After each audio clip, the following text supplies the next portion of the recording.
Hey, what's up, guys? Welcome back to Astrologicals Racing. I have something exciting for you guys today, and it has been asked so many freaking times, and I'm ready to finally release this video for everybody to check out.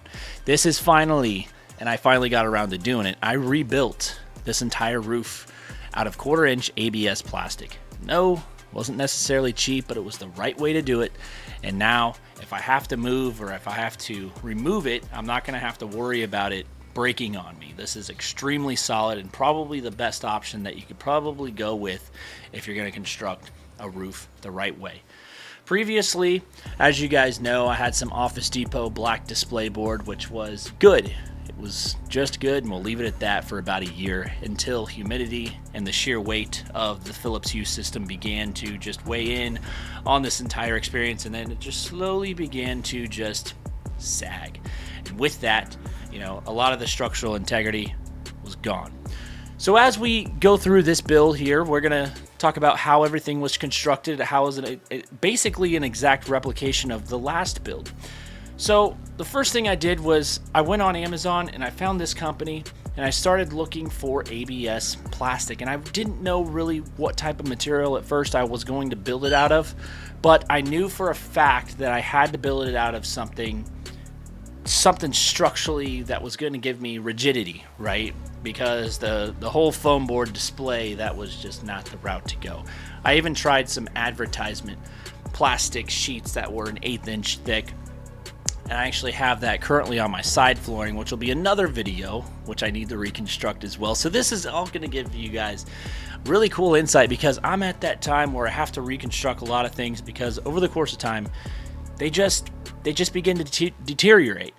And that's just the reality of some of these peripherals, is that there's no perfect way, but I think I'm developing a way to make this a more permanent solution for long-term sustainability. The entire idea was to make this rigid, and it wasn't easy. So I actually called up a buddy of mine. His name's Braden. He's been helping me. Yeah, this is Braden. He's been helping me with this whole crazy roof.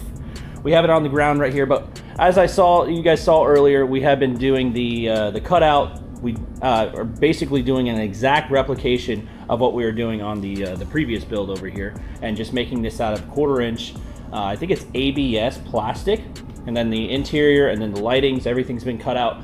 Right now, we're just cleaning up the edges right here because they are a little rough. I probably could have done a little bit of a better job, so we're just gonna sand those edges up real quick.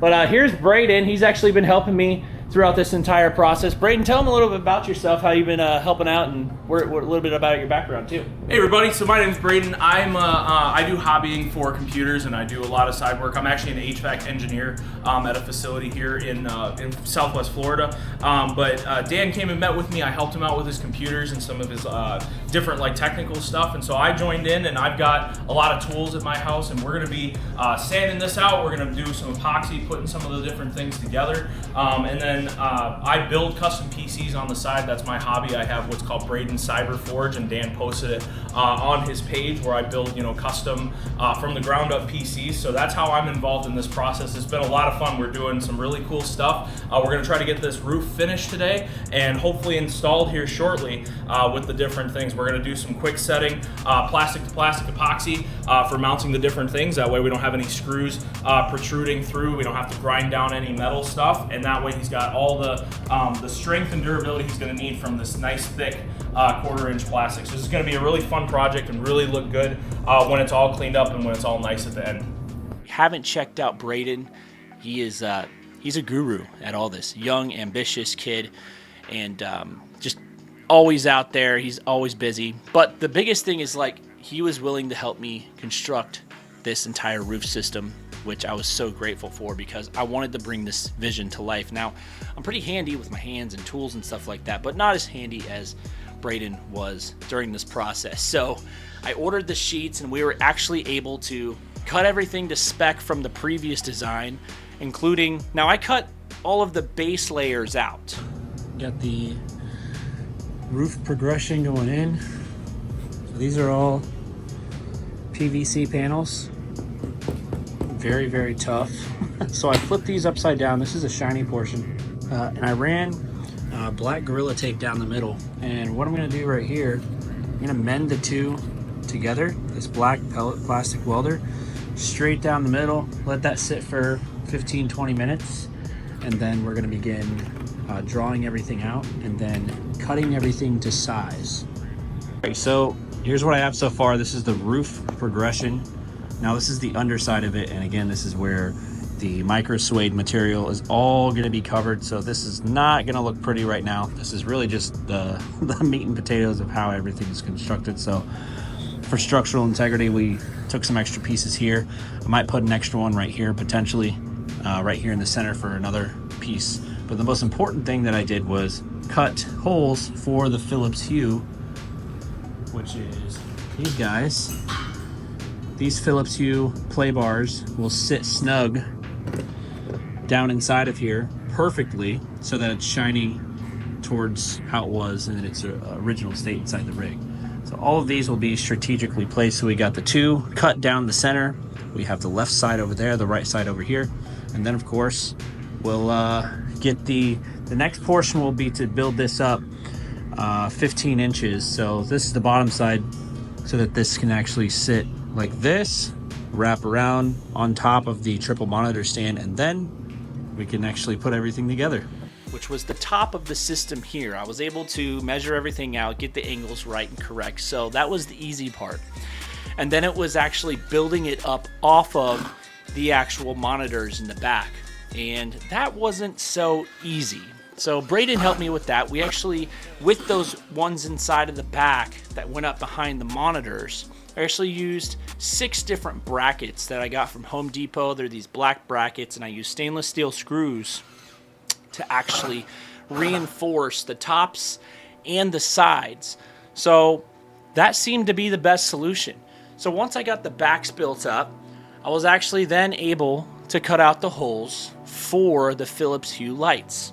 Now, in order to do this, obviously easier said than done, but Braden had an idea, and he just traced over exactly one of the Philips Hue play bars, traced it with white marker, and then essentially just cut it with a jigsaw straight out the center. And we did that 4 different times in relevancy to what you see right here behind me. Once we cut everything out, we constructed, the sides up and behind the monitors. It was really up to me and Braden, of course. This was the final touches. He actually took off after this. It was to install the actual glue onto, the underside of this so that I can put the headliner up underneath. So once I put the headliner up underneath, I let it cure overnight and made sure all of my edges were nice and tucked. Now, it wasn't the most perfect job. I'm not an upholstery guy whatsoever, but I can tell you that with honesty, it makes a big difference when you can add some upholstery up inside there. Now, visually, do you see that in the videos? No, you actually don't even see that. It's just a black abyss up there if you look real closely. But what that enables me to do, it's more of a personal thing for me, because if I can have some sort of, if I have people over, they see that, right? It actually looks like headliner of a car. In fact, it literally is. I bought a roll off Amazon, got like 8 feet of it.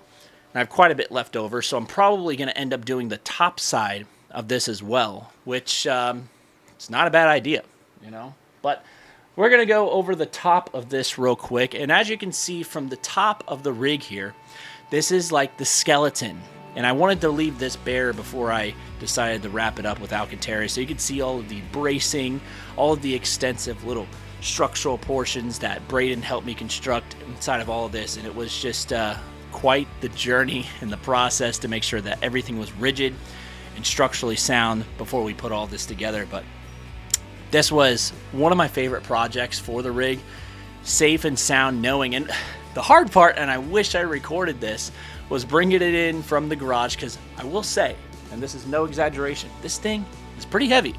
I would say if I put a number on it, it's probably 25 or 30 pounds, realistically. But thanks to the rigidity of my the uprights right here, these bars right here, and then the structural integrity of the aluminum profile behind the monitors, I was actually able to make sure that everything sat on the actual metal portions while everything worked seamlessly.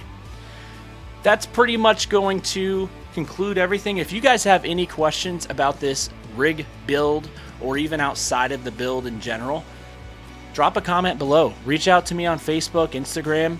Those channels I'm pretty active on. And of course, every once in a while I'll do a Q&A on Instagram, which I need to do again because it's been a while. But that's pretty much going to conclude today's video. Hopefully you guys have some more insight and a perspective on how this is constructed, and maybe you could do this for your own rig. Because honestly, it really does add a deeper level of immersion when you can really enclose this just a little bit more. Anyways, love you guys. Seriously, thank you guys so much again for all the support that you guys have been giving me. The channel is slowly growing, and I've always said this, YouTube is a slow burn, it's a slow grow, and I'm almost at 4,000 subscribers, so I want to say thank you to every single one of you guys out there. And again, of course, as always, and hopefully soon, maybe this coming weekend, I'll see you guys on the track.